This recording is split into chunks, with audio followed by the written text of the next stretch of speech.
Hello everyone! Magandang umaga sa inyo and na-miss nyo ba ako? And so actually na-miss ko din kayo. Nung mga nakarang araw kasi hindi tayo masyadong lumabas and kinailangan ko ring magpahinga. Tapos nagkaroon pa ng FAMAS Award and isa nga tayo sa naging nominated.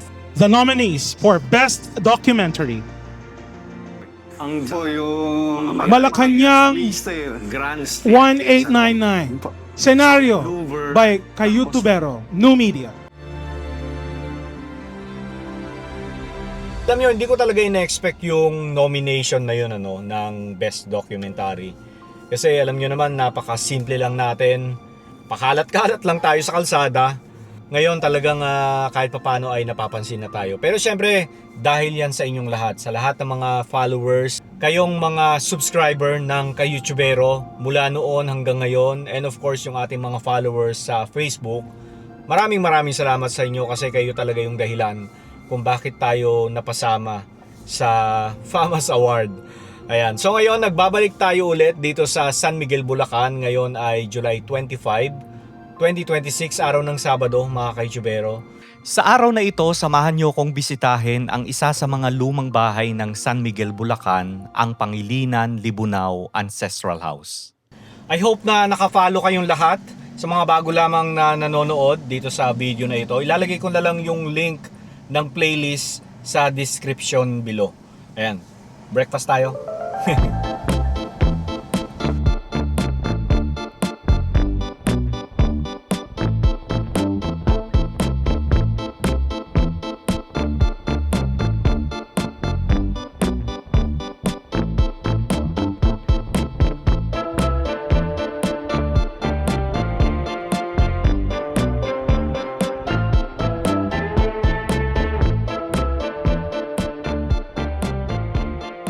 Okay, kasama natin si Miss March. Hello, Miss March. Good morning po. Eh, nagbabalik kami uli dito sa San Miguel, Bulacan. And syempre gusto kong ipakita sa atin ni Ma'am March yung kanilang heritage house o ancestral house na kasi kayo ay ang fourth generation na. Opo. So Ma'am, kwento niyo sa amin, sino po ba yung mga nagpatayo ng bahay nito? Ang nagpatayo po nito ay ang aking great-grandparents, si Nicolas Libunao at si Felisa Pangilinan. Tinayo po yung bahay pre-Japanese War pa. Tapos meron po silang 6 na anak, dito lumaki lahat. And then, yung isang anak nila, which is yung lola ko, si Esther Libunao Tagalag, dito po lumaki yung mga anak niya. Yung 3 anak niya. Later on, makikita niyo po yung mga pictures nila sa loob. Pero ikaw, Ma'am, hindi ka dito lumaki. Hindi po, Hindi pero pero lagi lang kami nagvi-visit dito. Di ba? Nakakatuwa yung mga ganun. Alam mo, minsan may mga, hindi lang minsan, marami nagko-comment sa akin na yung naiinggit sila kasi meron silang mga ganitong bahay na inuwian. Correct. Kasi they're from Manila. Manila, nga. yes. So, Opo. sarap daw nga na gano'n. Masarap ay Diba? probinsya. Ma'am, pakilala mo naman yung husband mo. Sir, Ang husband ko po si Mike De Guia po. oh, nice meeting you. You're from Santa Mesa, Manila, o di ba? Yes po. Dinayo pa tayo dito para ito tayo sa kanilang bahay. Opo. Maraming salamat po. Welcome po. Sir, thank you. Fern. Ayan. Pasok na po tayo. Ano na nga ang tawag sa ganito? Agua. Ayan. Di ba So mga ito Kayutubero? po, Simple lang yung bahay pero napakaganda and nakakatuwa kasi na-maintain pa rin ng mga descendant, no? yan po may garden lang na maliit. Ayan. Ito, pasok po tayo, sir. So eto ma'am, since nung itinayo, Opo. lahat pa rin dito ay original o marami ng pinalitan syempre? Marami na pong pinalitan kasi nagbabaha po. So yung mga sofa, sala set, pinalitan na. Pero ito pong makikita yung beam, talagang original siya. And ang kwento nga po ng mother ko, silong talaga siya noon. Kasi nga nung araw, maraming palayan sa mga probinsya. Dito po nila tinatago yung mga palayan Mga ani nila. Ani, Oo. correct. So dati, hindi po siya ganito na living room, tambakan lang siya. Ang bahay lang talaga is nasa Sa taas. Yes. Yan po. Sige, ito po. Pasok po. Oo nga. Di ba? Yan. Ito Marami hindi na ng- po may original. Oo.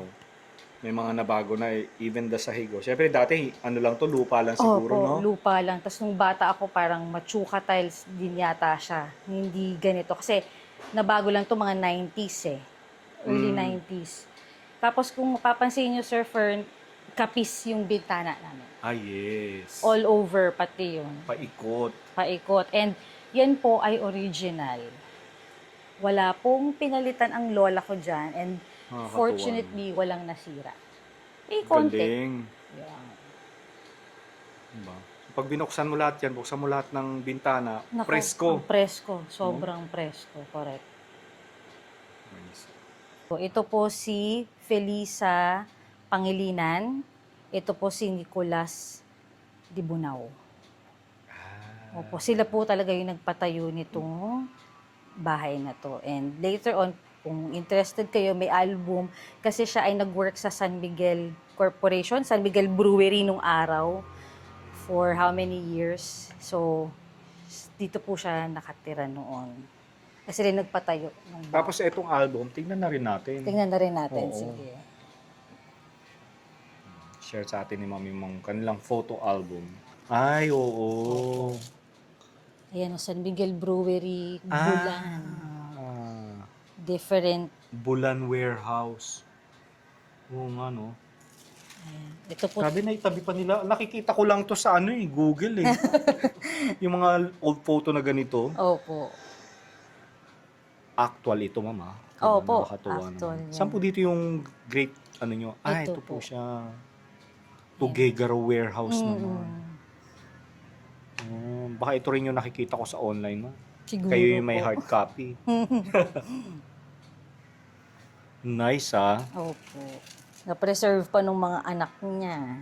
San Miguel, ano to? San Miguel Brewery. Lawag. Lawag naman. Opo. Nakakatuwa naman ito. Opo. Mamaya nga man, pipicturean ko ito, ha? Sige po. Di ba? Opo. Ito, saan ba to? Apari. Ang Ulitin layo. ko lang, ha? Siya ito. Opo. Saan siya dito, ma'am? Dito. Ito. Ito siya. I see. Di ba nakakatuwa, no? Kita mo, ang great-grandfather niya, maraming mga photo. Yung iba, iisa na lang, dalawa. Opo. Pero ito, kompleto sila, oh. Di ba? Opo. Tingnan na rin natin lahat. Oh. Dinaig ka, sir, nakapunta na ng Baguio. O, buti pa sila. Nakapunta na ng Baguio, samantalang ako, balang araw, makakarating din ako, ma'am. Ah, nice. Ito, Ito siya. Opo, ayan No? siya. Tapos ito siya ulit dito. Ayan. So, ito po yung sala. And then, ito yung lola ko, yung anak na niya, si Esther. Isa sa mga anak. Isa sa mga Oo. anak na talagang tumira po dito at tagalaga ng bahay. Si Esther Libunao Tagalag. Teacher po siya dito sa San Miguel National High School nung araw. Kasi ito po yung asawa niya, si Kiriko Tagalag. Yan. Tagalag. Opo, Tagalag po. Tapos meron silang 3 anak. Mamaya, pakita ko may painting kasi sige sila po, eh. sige po. Ayan. So, ito lang, sir. Ayan. Tapos ito, ay, pakita ko lang din po. Ano siya eh, parang parents nung isa sa mga great-grandparents ko. So, hindi ko alam kung sa Libunao o sa Pangilinan na side, hindi rin ma-confirm. Pero, ano pa siya, eldest ano pa, generation. Ayan. Ito, sir, original to. Original ito, di Yung ba? salamin. At saka maliit. Usually nakikita ko malalaki. Mm-mm. No? Meron palang maliit. Opo. Tapos, So, ayan, dito, pwede Yung tayong dito bago na. Opo, dito bago na po, dining room. Tapos, kung mapapansin nyo, mababa na to. Kasi Ay, oo. pinataasan ni Lola. Kasi nga po, grabe magbaha dito. Ay, ah. So, dirty kitchen, guest room. Tapos ito, dito kami nagla-lunch. Kami mag-lunch tayo dito, sir. Ay, talaga ba? Ako, maraming salamat. Nagpapalapas Opo. si ma'am. Tapos, pero yun Thank nga you. lang ang sad thing dito, binabaha kami every year. Kung ilang taon na ako, more than 50 plus ng hinaba kasi mami ko pa dito lumaki. Oo. Ano talagang binabaha dito. Yeah. Yan. And then, sige sir, akit po tayo sa second Okay tayo. floor. Muna Opo. tayo sa Sa main house. Main house, correct. Pero bago tayo makyat, papakita ko sir yung painting para makita mo kung sino yung mga descendants ni Pangilinan sige, sige. Libunao. So ito yung anak nila, si Esther Tagalag, si Kiriko Tagalag. lola ko sila. Ito yung mommy ko, si Delilah Tagalag Miranda. Haba ng hair, no? Tapos, ayan, Tres Maria, si Joji Tagalag, Sonia Tagalag. Pero nasa Amerika silang dalawa. I see. Opo. Tapos ito, may mga pictures pa kasi dito eh. So, pakita ko lang dito. Sa lolo. Opo, Great-grandfather. great-grand. Oo. Ito po si Libunaw Pangilinan. Ayan na siya, si Nicolas si Felisa taon siya Pangilinan. dyan? Siguro mga 80s po siya 80s yan. na. Bahay nila to sa QC, Speaker Perez. Ito yung lola ko, nanay ng mami ko. 1-year-old siya. Cute. Ang cute naman yan. Oo. Ayan. Akyat na po tayo dito. So, nandito na. At bata pa yung nanay ko, ganito na po Ganito siya. na. Tapos ayan, dito yung mga ano sir, oh. Ay, Mga yes. ukit-ukit. Tapos, Kalado. yun. Tapos kapis din. Lahat po ng bintana nila dito, kapis. Oo nga, may mga kalados.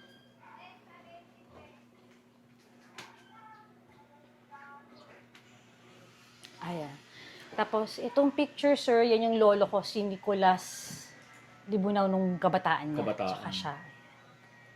Ano yan? Tamping ko ba yan?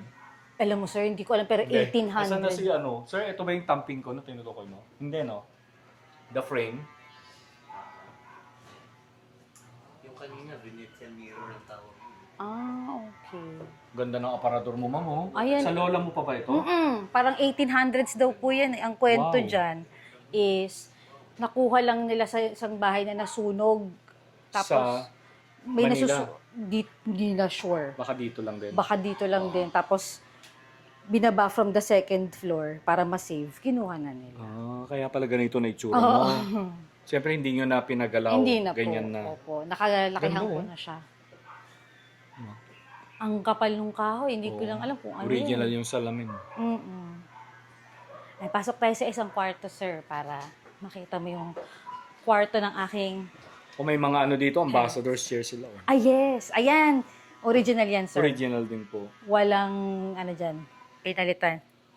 Kasi nga, ito yung, nung dati, talagang ito yung living room area nila eh. So, alam ko dati yan, parang may pinto pa dyan nung araw. Pero nakagisnan ko na wala nang nakatira, may kama pa dyan eh. Tapos ito ngayon, ito po yung kwarto ng mommy ko tsaka ng sister niya. Ah, pwede makita. Pwede po, Ah, pasok. pwede. Oh. Ang ganda. Simple, pero... Di ba? Ang lalaki ng mga bintana nila, no? Tsaka kapis lahat, sir, original po. Walang pinalitan sa Sa kapis. piece. May mga minimal ano lang, pero Yes. still original, no? Opo. Pati yung tukador, yung kama, original pa din. Ano ito, ma'am? Kama eh. Kama, bed frame. Bed frame. Ah, okay. opo. Kala ko yung... Ito, alam po, original din yan. Ito mga drawer, ma'am, no? Opo. Diba? Laki, oh. Original. Tapos kung makikita mo, Sir Fern, may turntable pa kami. Ay, oo nga. Oo nga, no? Gumagana pa. Iyan ang hindi ko sure kasi iuwi ko na sa Manila. Nakakatuwa Papaayos ka naman. namin. May turntable sila. Yes po. Pati yung speaker na original na antique na din. Diba? Fisher. Oo nga, partner niya, no? Opo. Na-save pa ng auntie ko tsaka mami ko. Nice. Sila masinop. Mahal na yan. Oo, Kung may opo. bibenta, ma'am, ha? Hindi. Kukunin namin. Oo. Oo nga, eh. Pero okay pa. Mukhang Ako hindi pa, gumagana. ano. Ito po yung isang second. Yung O may isa pang room. May isang room pasok po. Ito naman dito daw yung panganay nila natulog. Natulog. Hanggang sa yung isang lola Grabe. ko, dito din siya. Yan ang gusto kong amoy. Luma. Luma. Oo. Ayan. Tapos yung mga pictures ng lolo ko. Grabe, ang daming picture ng lolo mo muna. Ayan siya. Oo nga eh. Asan siya dyan? Ito po. Yung matangkad. Opo, nagwapo. Oo nga. Dito, ito siya. Si Nicolas Libunaw. Mga kasamahan niya sa San Miguel. Ito, saan siya dyan? Ay, Ito. Ah, oo nga, yes. Yan, Diba? si Nicolas Libunao. Nakakatuwa ka naman, ma'am. Tapos dito. Nicolas Libunao. Opo. Yan po yung isang anak niya, si Nenita Libunao. Dito po kasi siya nagkwarto nun. Kaya, Siya pala yun. opo. Tapos eto naman, Ito dati, nakagisnan ko na siya na bukas. oo. Wala talaga siya. Tapos parang may malaking kama pa dito. So, hindi ko na nakita yun. Pero ang alam kong antique dito, sir, is itong platera. The Platera. Ay, oo. Grabe yung mga platera noon, ano? Opo. Yan, antique daw. Kasi yan, yung mga walls na nakita natin na ukit, nandiyan na po yan dati. Ayun, Siyempre, mga cabinet na ito, no? Opo, Pinadagdag na late na siguro itong mga to, no? Opo, mga 90s siguro. Tapos ito, yan, yung cabinet din po na yan. Ganda naman ng cabinet na to. Oo. Nice, ah. Kakaiba. And lastly, yung collection ng pipa ng lolo ko. Gusto ko magkaroon ng ganito eh. Ano lang, parang fashion lang. Pag may event. Yes. O, diba? Pin-preserve namin talaga. Well, lola ko nang preserve. Grabe. So, masinop kasi sila. So, Oo. talagang maayos sila. Ano ito, madam? Ay, alam mo yan, parang... Parang bronze pa ba sa ito? Europe yan eh. Ay, really? Okay. Ala ko picture ng iyong grandparents. Tapos ito naman, Eto, ano lang po yan, tambakan lang. Pero pwede tayo bumaba dito. May pwede? Okay, sige. tambakan lang siya. CR. Pag bumabaha kasi minsan dito Oh, kami. kasi yun yung banggerahan. Opo. Tama ba ako? Correct. Nung araw. Kasi yung structure niya. Yes. Diba? Patuyuan ng mga pinggan. Yes, correct. Lagayan ng kaldero. Nagawa na lang tambakan. Ma'am, sayang ito. Iuwi mo na rin kaya to. Gawin mong table. Kulin mo lang yung paa. Ayusin Tapos ko. gawin mong table. Pwede. Parang console table mo na lang. Oo. Pwede. Kung hindi na ginagamit. Diba? Pag ano, Mga tawag din sa ginagawa ng repurpose. upcycle. Ay, yeah, upcycle or repurpose. Purpose. Bababa tayo dyan, ma'am? Opo. Sige. dahan-dahan lang po. So, ayan, dito. Dito, Ano ulit nga, ma'am? tinulak na yung kapatid niya. Dito? Ano nangyari sa kanya? Wala naman. Hindi naman siya napilayan. Hindi naman daw po. Tinanong ko din sa auntie ko yun. Sabi ko, tita, totoo ba? Sabi ko, oo. Tigil ang mami mo. Dito na po tayo. See? O, balik na tayo ulit dito sa silong. O sa baba ng bahay. Ma'am Marge, thank you so much po Sir, maraming salamat And I hope to see you again soon. Salamat po sa pag-welcome niyo sa amin sa inyong ancestral house. Salamat po.